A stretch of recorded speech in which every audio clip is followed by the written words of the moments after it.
Bismillahirrahmanirrahim. Assalamualaikum warahmatullahi wabarakatuh kepada anak-anak Pak Anggerik dan juga ibu bapa penjaga anak-anak Pak Anggerik. Jadi bermula hari ini PDPR online akan diteruskan dan tak tahu sampai bila. Jadi untuk hari ini secara ringkas Ustaz akan buat video macam ni 1 minit, 1 minit, 1 minit. Jadi untuk apa yang kita akan belajar hari ini bukan lagi pelajaran tahun 4. Jadi Ustaz akan terus lompat kepada pelajaran tahun 5. Sebab kamu pun dah habis periksa dan tak ada pelajaran lain dalam pendidikan Islam untuk ulang kaji bagi tahun 4. Jadi Ustaz akan terus masuk kepada pelajaran tahun 5. Maknanya kamu dah bersedia lebih kurang 2 bulan lebih awal. Untuk pelajaran tahun 5 ini, antara surah-surah yang kamu kena baca, kena hafaz, kena faham ialah surah Al-Qad, surah At-Tin dan juga surah Al-As. Jadi bersedia daripada sekarang. Jadi hari ini untuk surah pertama, Ustaz pilih surah yang paling ringkas, paling pendek ayatnya dan selalu kita baca, iaitu surah apa? Surah Al-As. Surah Al-As ni ialah surah yang selalu kalau di surau di masjid dibaca. Jadi untuk membaca surah Al-As boleh ikut Ustaz dan tengok image ataupun gambar yang Ustaz tunjukkan di atas. Jadi kita baca surah Al-As dahulu. A'udzubillahi minasyaitonirrajim. Bismillahirrahmanirrahim. Wal 'asr. Innal insana lafi khusr.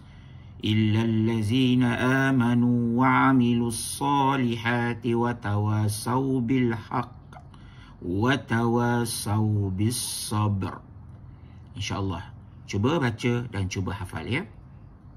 Okey, surah Al-As ini kalau ikutkan adalah surah yang kamu perlu faham maknanya. Tapi alang-alang faham, baik hafal sekali kan. Jadi untuk kali ini dalam video 1 minit ini, Ustaz akan berikan 1 ataupun 2 ayat untuk kamu baca dan hafal, fahamkan maknanya. Kita mulakan dengan ayat yang pertama dan kedua. Bismillahirrahmanirrahim. Wal 'asr, demi masa. Wal 'asr, demi masa. Innal insana lafi khusr. Sesungguhnya manusia itu berada di dalam kerugian. Sesungguhnya manusia itu berada di dalam kerugian. Okey, jadi baca, hafal dan fahamkan makna ayat ini. Ya, insya-Allah kamu boleh. Okey, untuk video yang keempat ini, maklumat surah Al-As ini, maksudnya demi masa. Surah ini diturunkan di Mekah. Surah ini mengandungi 3 ayat dan surah ini adalah surah yang ke-103 di dalam Al-Quran.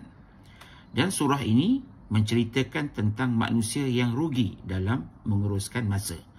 Jadi, oleh kerana kita sekarang ini berada dalam mood PDPR online disebabkan oleh bencana yang menimpa sekolah kita. Jadi gunakan masa yang ada ini, yang tak tahu sampai bila, gunakan dengan sebaik-baiknya. Jangan sia-siakan masa dengan bermain game, tidur ataupun buat perkara yang tidak berfaedah. Ingat, wal 'asr, demi masa.